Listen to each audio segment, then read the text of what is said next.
तो आज हमारे पास भाई बहुत ही विचित्र सा लैपटॉप, ये है Lenovo IdeaPad Slim 3 i5-13420H processor के साथ। अब विचित्र मैं इसको इसलिए कह रहा हूँ क्योंकि ये एक रिफ्रेश्ड वेरिएंट है। हमने इसका ऑलरेडी एक रिव्यू बना रखा है इसके पुराने वेरिएंट का, लेकिन अब Lenovo ने इसको भाई बिल्कुल रीडिजाइन कर दिया है उनके नए वाले लैपटॉप्स की तरह। तो क्या क्या चेंजेस करे हैं सारी चीजें एक बार डिटेल में बताऊंगा और ये भी बताऊंगा कि तुम्हें कौन सा वेरिएंट परचेज करना चाहिए। ठीक है, तो बने रहो वीडियो के अंदर। अनबॉक्सिंग हम नहीं कर रहे क्योंकि बिल्कुल सेम डब्बा है, सारी चीजें सेम है, तो क्या ही देखोगे।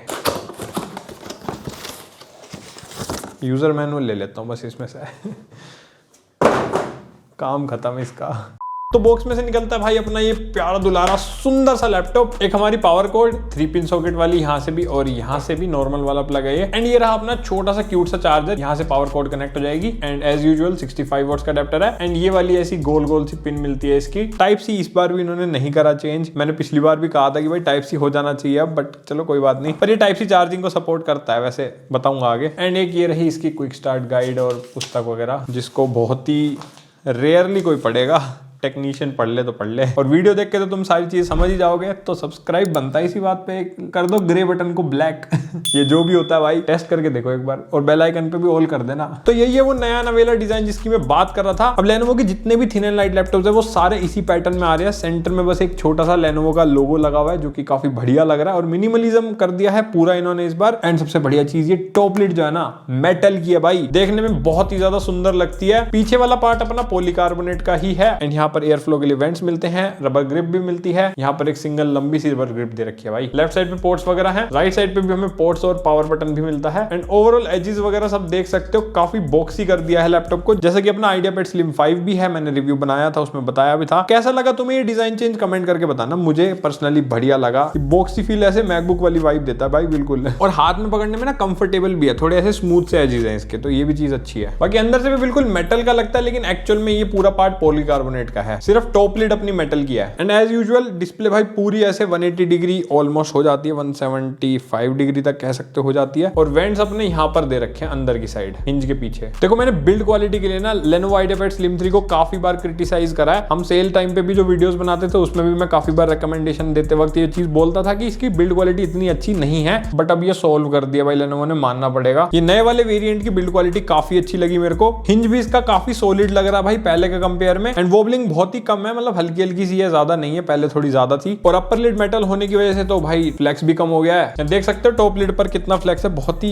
कम है, मतलब पहले से तो बहुत ज्यादा कम हो गया। एंड कीबोर्ड फ्लेक्स भी बहुत ही कम है भाई, पहले ज्यादा था थोड़ा सा, लेकिन अब उसके कंपेयर में थोड़ा सा कम हो गया। तो जो क्वालिटी है ना वो भी काफी अच्छी यूज करी है इस बार। लेकिन एक छोटी सी चीज है जो फिक्स नहीं हुई, एक हाथ से जब लैपटॉप ओपन करते हैं तो नीचे वाला पार्ट थोड़ा सा लिफ्ट हो जाता है, बट खुल तो ये जाता है भाई एक हाथ से, पर ये लिफ्ट भी नहीं होना चाहिए था मेरे हिसाब से। बाकी कमेंट सेक्शन में बताना कि तुम्हें ये चेंज कैसा लगा। अब इसकी स्पेसिफिकेशंस को देख सकते हो तुम वीडियो को पॉज करके, बिल्कुल सिमिलर स्पेसिफिकेशन है जैसे पुराने वाले वेरिएंट की थी, कोई उसमें ज्यादा चेंज नहीं आता। और हाँ, MS Office 2024 तुम्हें इंक्लूडेड मिलेगा लाइफ टाइम के लिए इसके अंदर, क्योंकि थिन एंड लाइट लैपटॉप है ना। और इस बार DDR5 रैम इसके अंदर हमें मिलती है, जो कि अपग्रेडेबल है अप टू 24 GB, क्योंकि इसके अंदर जो एक स्लॉट है वो सोल्डर्ड है, 8 GB की रैम है उसके अंदर, उसको तुम अपग्रेड नहीं कर सकते। बट जो दूसरा सेकेंडरी स्लॉट है उसमें 16 GB की मैक्सिमम रैम लगा सकते हो, तो टोटल 24 GB तक एक्सपैंड हो जाएगी। एंड डुअल चैनल भी बना सकते हो ऑब्वियसली, तो अच्छी बात है। अभी भी इसके अंदर जो 16 GB की रैम है ना वो 8 GB की 2 स्टिक लगी हुई है, तो डुअल चैनल तो ये ऑलरेडी है। एंड स्टोरेज को भी तुम एक्सपैंड कर सकते हो। इसके अंदर हमें 2 M.2 वाले स्लॉट्स मिलते हैं, जिसमें से एक ऑक्यूपाइड है, दूसरा खाली है। और अगर तुम ऑक्यूपाइड वाले को भी हटा करके 1 TB तक मैक्सिमम लगाना चाहो तो लगा सकते हो, तो 1 TB पर स्लॉट एक्सपैंड हो जाएगी, यानी कि टोटल 2 TB तक एक्सपैंड कर सकते हो। ये सारी चीजें ना बढ़िया कर दी है, मतलब पहले थोड़ी सी लिमिटेशंस थी इसके अंदर। अब आते परफॉर्मेंस पे, तो उसमें भी थोड़ा सा चेंज है भाई इस बार, दिखा देता हूं एक बार। मैंने कुछ बेंचमार्क टेस्ट रन करे थे, Cinebench R23 का स्कोर देख सकते हो, Geekbench 6 का स्कोर भी देख सकते हो यहाँ पर। एंड PCMark 10 का भी टेस्ट हमने किया था, तो उसका स्कोर भी देख लो। सरप्राइजिंगली जो पहले वाला IdeaPad Slim 3 था ना उसमें भी बिल्कुल सेम प्रोसेसर था, लेकिन इसके स्कोर्स उससे थोड़े से बेटर हैं। जबकि TDP भी बिल्कुल सेम है, मतलब पावर कंजम्पशन जो अपने प्रोसेसर का होता है वो भी बिल्कुल सिमिलर है दोनों का। यहाँ साइड बाय साइड तुम Cinebench के स्कोर देख सकते हो, R23 के भी बहुत ज्यादा डिफरेंस नहीं है, बट थोड़ा सा तो है। इवन स्टोरेज की रीड एंड राइट स्पीड में भी हमें डिफरेंस मिलता है। तो इस बार इन्होंने थोड़ी सी फास्ट SSD यूज करी है लैपटॉप में, जो कि एक अच्छी चीज है। एंड एवरेज पावर कंजम्पशन इस वाले लैपटॉप का भी 20 वॉट्स का अराउंड ही निकल के आया है, मैंने टेस्ट करा था, स्क्रीनशॉट में देख सकते हो। बाकी प्रैक्टिकली बता देता हूँ, अगर तुम्हें ये थोड़ी हैवी चीजें समझ नहीं आ रही तो अगर तुम कोई स्टूडेंट हो या ऑफिस पर्पस के लिए अपने लिए एक लैपटॉप लेना चाह रहे हो तो उस हिसाब से ये सारे काम करवा सकता है। लाइक एच सीरीज का एक i5 प्रोसेसर है, बिना किसी दिक्कत के तुम प्रोग्रामिंग करो, कोडिंग करो, प्रेजेंटेशन वाले काम करो या ऑफिस वगैरह के कोई भी काम करने हो, तुम्हें ब्राउजिंग करनी हो, मल्टीटास्किंग, हर चीज ये आराम से हैंडल कर सकता है। मतलब अच्छी खासी प्रोडक्टिविटी तुम इसमें निकाल सकते हो बिना किसी दिक्कत के। एंड अगर वीडियो एडिटिंग या फोटो एडिटिंग करते हो तो फोटो एडिटिंग तो किसी भी लेवल की तुम बढ़िया कर सकते हो। लाइक फोटोशॉप में कोई दिक्कत नहीं आती, 3D वाली नहीं कर पाओगे, 2D में कोई दिक्कत नहीं आती, जैसे थंबनेल वंबनेल बना लो या हमारे जैसे कुछ भी ऐसे छोटे मोटे काम करने हो। एंड वीडियो एडिटिंग भी तुम 1080 60 तक कर सकते हो। लाइक यूट्यूब लेवल की भी बढ़िया हो जाएगी और थोड़े से अच्छे लेवल की प्रोफेशनल भी कर सकते हो। बट 4K मैं रेकमेंड नहीं करूंगा, उतना ज्यादा तगड़ा प्रोसेसर नहीं है। एच सीरीज का है लेकिन पावर थोड़ी सी कंट्रोल्ड है ना थर्मल्स की वजह से, तो 4K लेवल की एडिटिंग ये नहीं करवा पाएगा। बाकी ग्राफिक ओरिएंटेड काम भी मैं रेकमेंड नहीं करूंगा इस लैपटॉप में। लाइक आफ्टर इफेक्ट्स चलाने हैं तुम्हें या फिर कोई 3D मॉडलिंग आर्किटेक्चर वाले काम करने हैं, क्योंकि इसमें कोई डेडिकेटेड ग्राफिक कार्ड हमें नहीं मिलता और इंटेल का UHD ग्राफिक्स है इंटीग्रेटेड वाले, बहुत ज्यादा चीजें एक्सपेक्ट नहीं कर पाओगे उससे। तो ग्राफिक ओरिएंटेड काम वगैरह करने हैं, अगर इतने हैवी चीजें करनी है तो फिर गेमिंग लैपटॉप ज्यादा बेटर है। ये मेनली स्टूडेंट्स को दिमाग में रख के बनाया भाई। बाकी अगर तुम कैजुअली थोड़ी बहुत गेमिंग करना चाहते हो तो उसके लिए हमने गेम टेस्ट करे, एक बार देख लो। पहले हमने CS2 टेस्ट किया लो प्रीसेट के ऊपर एंड यहाँ पर FPS देख सकते हो कि काम चला हुआ है, प्लेबल है, 50 to 60 के आसपास आ जाते हैं और लो प्रीसेट पे ही तुम इसे खेल सकते हो। मतलब अगर तुम्हें सिर्फ कैजुअली मजे के लिए गेम खेलना है तो वो खेलवा देगा ये, क्योंकि एच सीरीज का प्रोसेसर है। खैर इतना भी ठीक है यार, इसके हिसाब से मेरे को तो लगता नहीं कोई दिक्कत आएगी। देन GTA 5 टेस्ट किया मैंने नॉर्मल प्रीसेट पे, मतलब जो सबसे लोएस्ट वाला होता है, लेकिन 1200p रेजोल्यूशन था और सारे गेम्स में यही रेजोल्यूशन है। TGP हमारी 25 वॉट्स तक हिट हो रही है भाई, ये भी मतलब दिखाने के लिए था कि मैक्सिमम इससे ज्यादा नहीं जाती है, जो कि मैंने अपने पहले वाले टेस्ट में भी तुम्हें परफॉर्मेंस सेक्शन में बताया अपने बेंचमार्क्स में। एंड हाँ 60 के आसपास FPS आ रहे हैं, जो कि सही है। गेम स्मूथ चलता है, ये बढ़िया बात है, तो तुम स्टोरी एंजॉय कर सकते हो एंड ग्राफिक्स भी ऑलमोस्ट सही आ जाते हैं, ऐसी कोई दिक्कत मुझे लगी नहीं। देन हमने वैलोरेंट टेस्ट किया हाई प्रीसेट के ऊपर एंड यहाँ पर FPS हमारे पास काफी ज्यादा क्रेजी आ रहे हैं भाई, 150 160 तक FPS आ रहे थे, जबकि सिर्फ 25 वोट की TDP यूज हो रही है। तो CPU ओरिएंटेड गेम है, तो इससे तुम्हें ये पता चल गया होगा कि CPU अपना केपेबल है। डेफिनेटली तुम वैलोरेंट को किसी हाई रिफ्रेश रेट मॉनिटर पे लगा के भाई ई-स्पोर्ट्स लेवल का मजा भी ले पाओगे, और वो भी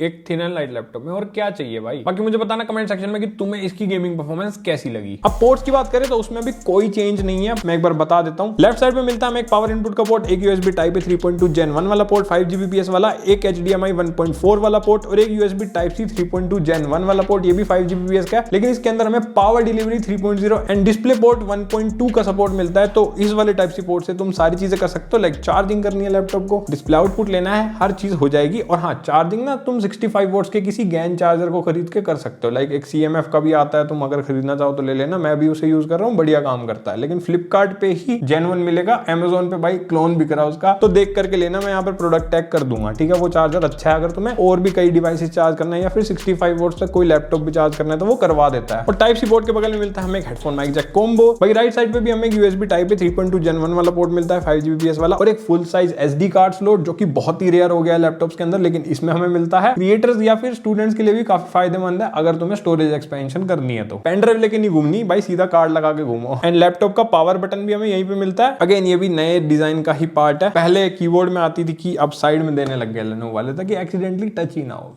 मुद्दा ही खत्म। एंड बिल्कुल सिमिलर पोर्ट्स है जैसे पहले वाले आइडियापैड स्लिम 3 में हमें मिलते थे, तो उसमें कोई भी बड़ा चेंज इन्होंने नहीं करा इस बार भी। बाकी डिस्प्ले आउटपुट अगर तुम लेना चाहो तो HDMI वाले पोर्ट से 4K 30 तक ले सकते हो, और टाइप सी वाले पोर्ट से 4K 60 तक आराम से सपोर्टेड है इसके अंदर, ऑब्वियसली अपने इंटीग्रेटेड ग्राफिक कार्ड के थ्रू। अंदर का डिजाइन भी काफी ज्यादा प्रीमियम है इस बार भाई, मतलब देख के ही नहीं लगता ये कोई बजट लैपटॉप है। वैसे बजट लैपटॉप नहीं है, 50,000 का हो गया भाई ये, पर 50,000 में जो पहले आता था ना उसके कंपेयर में अभी अच्छा लगता है। बिल्कुल एकदम मिनिमलिस्टिक डिजाइन है। लेफ्ट साइड पे कुछ स्टिकर्स है, सेंटर से थोड़ा सा लेफ्ट में अपना ट्रैक पैड मिलता है, और ट्रैक पैड का साइज भी अच्छा खासा डिसेंट है। राइट साइड बिल्कुल प्लेन है भाई, कोई स्टिकर नहीं, कुछ नहीं। और इन स्टिकर्स को भी तुम चाहो तो हटा सकते हो, बट क्या ही करना है, हटा के रहने दो, कोई दिक्कत थोड़ी दे रहा है। एंड ट्रैक पैड की क्वालिटी अच्छी है, फुल साइज ट्रैक पैड है, क्लिक्स भी अच्छे हैं, सॉफ्ट है, प्रीमियम फीलिंग ये देता है, ये तो मानना पड़ेगा। एंड कीबोर्ड भी इसका बढ़िया लगता है भाई, व्हाइट बैकलाइट के साथ आता है, 2 लेवल की ब्राइटनेस के साथ। एंड फंक्शन की इस पर भी बहुत सारे शॉर्टकट्स हमें मिलते हैं, कोपायलट की भी डेडिकेटेड की है इसमें। और टाइपिंग एक्सपीरियंस इज सॉलिड भाई, बढ़िया एकदम। तुम अगर नोट्स बनाते हो, प्रोग्रामिंग करते हो, कोडिंग वोडिंग तुम्हें करनी है तो वो बढ़िया इसमें करवा सकता है। कीबोर्ड का फीडबैक अच्छा है उस मामले में। और कीबोर्ड के ऊपर हमें ग्रिल मिलती है, और इसी ग्रिल के अंदर अब स्पीकर्स को फिट कर दिया गया है। पहले जो स्पीकर्स है ना वो नीचे आते थे, लेकिन अब वो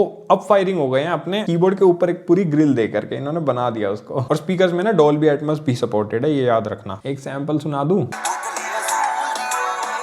तो स्पीकर की क्वालिटी डिसेंट है, बेस वेस तो नहीं है बट हाँ डिस्टोर्शन भी नहीं है, तो काम चल जाएगा। ऐसे टाइप के हैं। मेरे को लगा था कुछ बहुत ज्यादा तगड़ा कर देंगे, लेकिन स्पीकर यूं समझ लो पहले जैसे ही है, कुछ उसमें फर्क मुझे नहीं लगा। और डोल्बी एटमॉस की ना एक ऐप मिलती है, उसके अंदर जाकर तुम थोड़े बहुत ट्वीक करना चाहो तो कर सकते हो इसके अंदर। एंड इवन कोई डोल्बी एटमॉस कंपैटिबल डिवाइस भी लगाओगे तो भी उसके अंदर ये सपोर्ट करेगा उसे, डोल्बी ऑडियो को, एटमॉस नहीं, गलती से एटमॉस बोल दिया मैंने। बाकी डिस्प्ले की बात करें तो वीडियो को पॉज करके स्पेसिफिकेशन देख लो एक बार सारी। इसमें ना हमें 16 इंचेस की नहीं 15.3 इंचेस की मिलती है। अब 15.3 क्यों की है? क्योंकि इसका जो एस्पेक्ट रेशियो है वो 16:10 कर दिया गया है, जो कि प्रोडक्टिविटी के लिए मैं भी रिकमेंड करूंगा कि बढ़िया होता है भाई। 16:9 थोड़ा सा ऐसे ना चौड़ा चौड़ा लगता है, ये प्रॉपर ऐसे तुम्हें वाइड फील देगा एकदम। बट हाँ, अगर तुम वीडियोस देखोगे तो थोड़े से बॉर्डर्स आ जाते हैं बस उस वजह से। बाकी 300 निट्स की इसकी ब्राइटनेस है, जो कि इंडोर के हिसाब से डिसेंट है, कोई दिक्कत नहीं लगेगी। And IPS anti glare display है, तो रिफ्लेक्शंस की ऐसा कोई दिक्कत नहीं, क्योंकि एंटी ग्लेयर है ना। और कलर्स की बात करें तो 45% NTSC सपोर्ट है इसमें, मतलब नॉर्मल ही है, कोई कलर एक्यूरेसी वाले काम तुम इसमें नहीं कर सकते। पर कंटेंट कंजम्पशन या एक नॉर्मल यूजर के हिसाब से डिसेंट है, उन्हें कोई दिक्कत नहीं होगी इसमें। व्यूइंग एंगल्स भी अच्छे हैं। बस रिफ्रेश रेट से थोड़ी सी मुझे शिकायत है, 60 हर्ट्ज मिलता है इसके अंदर हमें, जबकि 50 to 60,000 में काफी लैपटॉप्स में भाई 90 हर्ट्ज या 120 हर्ट्ज तो आ ही गया है। तो इस चीज को भी थोड़ा सा बढ़िया कर देते तो